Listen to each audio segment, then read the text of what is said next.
Cynthia Julie Prasetya. Saya berasal dari Universitas Negeri Semarang. Di sini saya akan menjelaskan tentang permasalahan pesisir yang ada di Semarang.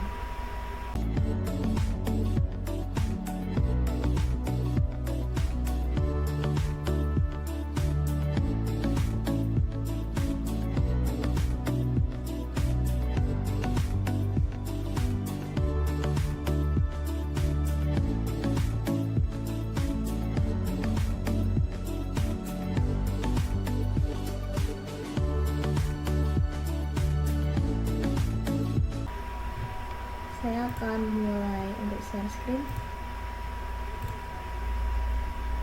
Permasalahannya adalah reklamasi Pantai Marina yang ada di Semarang, Jawa Tengah. Reklamasi Pantai Marina di Semarang dilakukan oleh PT Indo Perkasa Utama atau IPU yang direncanakan seluas 232 hektar. Sampai saat ini, lokasi pantai tersebut yang sudah diuruk seluas 20 hektar. Pantai Marina yang sebagian merupakan kawasan lindung seluas 250 hektar sudah dimiliki oleh PT IPU dan sudah memiliki sertifikat. Izin lokasi tersebut sudah diberikan sejak tahun 1987. Sekarang lahan tersebut sudah bersertifikat yang dikeluarkan oleh BPN Semarang.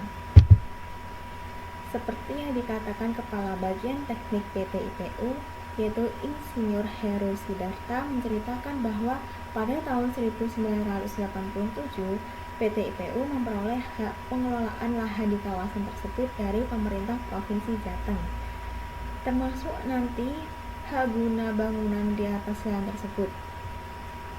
Luas yang diizinkan 200 hektar lebih. Kemudian sebagai kompensasinya PT IPU membangunkan area Pakan Raya dan Promosi Pembangunan atau PRPP Jawa Tengah yang dikutip dari Suara Merdeka 2004. Proyek reklamasi Pantai Marina dilakukan sejak tahun 1990 dan pada saat itu AMDAL belum diwajibkan. Pemerintah Kota Semarang telah bersepakat untuk menghentikan kegiatan reklamasi Pantai Marina karena PT IPU tidak juga mengurus izin AMDAL untuk mengurus reklamasi tersebut. Dan reklamasi pantai tersebut juga dinilai tidak hanya menyalahi kaidah lingkungan, tapi juga melakukan kesalahan secara hukum. Karena lokasi reklamasi tersebut berada di kawasan lindung yang berdasarkan Kepres nomor 32 tahun 1990 merupakan milik publik dan tidak boleh dikuasai oleh perorangan ataupun swasta. Dalam 100 meter kawasan lindung itu tidak boleh diterbitkan izin lokasi. Wilayah itu harus diserahkan pada pemerintah kota sebagai kawasan kota. Sebenarnya, jika dikaji ulang, garis pantai dekat area yang direklamasi sudah masuk wilayah laut. Meskipun dulu pernah direklamasi, realitasnya wilayah itu merupakan bagian dari wilayah laut. Jadi seharusnya izin reklamasi PT IPU dari dulu sudah dicabut. Selanjutnya, reklamasi pantai di Kota Semarang dituding sebagai salah satu penyebab rop yang pada akhirnya berakibat terjadinya land subsidence atau penurunan tanah. Pada kenyataannya, rop menggenangi lahan yang dibentuk dari hasil reklamasi. Lahan semacam itu terus dihadapkan pada penurunan tanah yang cukup serius. Kawasan Pelabuhan Tanjung Mas menurut data dari Departemen Pertambangan dan Energi mengalami penurunan tanah sekitar 8 cm per tahun. Demikian pula kawasan Tanah Mas yang mengalami penurunan berkisar 4-6 cm per tahun. Tidak bisa dipungkiri jika kawasan-kawasan tersebut termasuk dari hasil reklamasi. Secara teknis, pengembangan menggunakan teknologi sederhana yaitu pada tahap awal dilakukan pengurukan tanah sehingga sampai areal pantai berkedalaman luas 2,5 meter setelah mencapai space yang diinginkan. Selanjutnya, pada ujung lahan yang menjorok ke laut dibangun 10 unit growing atau semacam tanggul penahan yang berukuran 10 meter kali 25 meter yang terbuat dari konstruksi batu kali atau rubber mold. Selain itu, dibangun pula dinding penahan gelombang yang dibuat dari pasangan batu kali sepanjang 941 dengan lantai beralas bambu.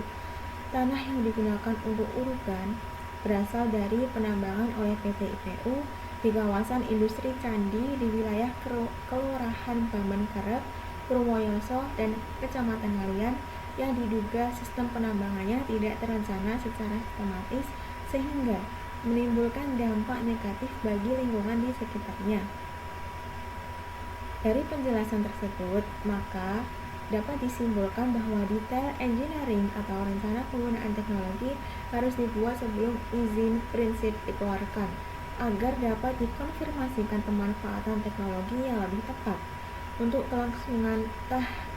kelangsungan tanah hasil reklamasi melalui penilaian sejumlah pakar.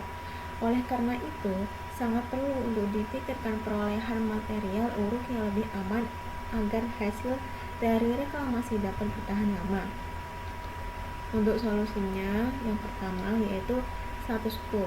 Status quo di sini berarti mengikuti kondisi yang ada sekarang ini, yaitu reklamasi Pantai Marina akan dilaksanakan setelah memiliki izin AMDAL. Yang kedua, ditunda proses perizinannya sampai peraturan daerah tentang reklamasi pantai yang berwawasan lingkungan selesai disusun. Yang ketiga, tidak dilaksanakan reklamasi pantai. Alternatif ini didasarkan pada kemungkinan dari dampak yang sangat luas dan penting dari reklamasi Pantai Marina. Tidak hanya menyangkut aspek fisik, kimia, dan biologi saja, akan tetapi yang tidak kalah penting di sini adalah menyangkut aspek sosial, ekonomi, budaya, kesehatan masyarakat, khususnya dalam hal psikologi sosial masyarakat. Reklamasi Pantai Marina yang direncanakan oleh PT Indo Perkasa Usaha Utama dikategorikan sebagai aktivitas yang dapat merubah bentang alam atau bentuk pantai dan perubahan kondisi lahan atau lokasi penambangan bahan galian golongan C yang digunakan untuk tanah uruk yang diprediksikan menimbulkan dampak yang besar dan penting. Reklamasi Pantai Marina yang direncanakan oleh PT IPU dan aktivitas pemanfaatannya diprediksi berpengaruh negatif terhadap kondisi wilayah pesisir di sekitarnya atau terjadinya perubahan arus, erosi pantai, mengurangi kelancaran proses pasang surut alami, dan lain-lain, serta lingkungan buatan yang lebih mapan seperti pelabuhan, aktivitas nelayan, dan lain-lain.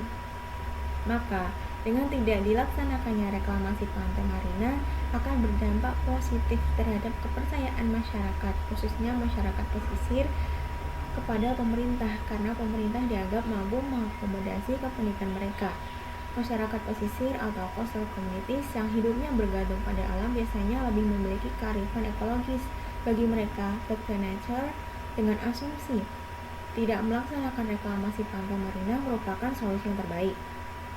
Dengan tidak dilaksanakannya reklamasi Pantai Marina, ini juga akan berpengaruh terhadap timbulnya konflik intern pemerintah antara pihak yang pro, yaitu yang menganggap bahwa kawasan pesisir bernilai strategis dan ekonomis yang tinggi sehingga perlu untuk dikembangkan dan pihak yang kontra yang lebih memilih untuk back to nature. Adanya konflik dengan pemrakarsa yaitu PT IPU karena memiliki HPL selama 75 tahun dari pemerintah provinsi pada tahun 1987 juga tidak dapat dihindari.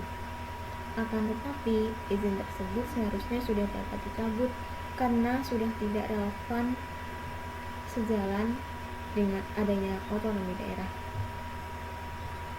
Sekian yang dapat saya sampaikan dari permasalahan serta solusi. Terima kasih atas perhatiannya. Wassalamualaikum warahmatullahi wabarakatuh.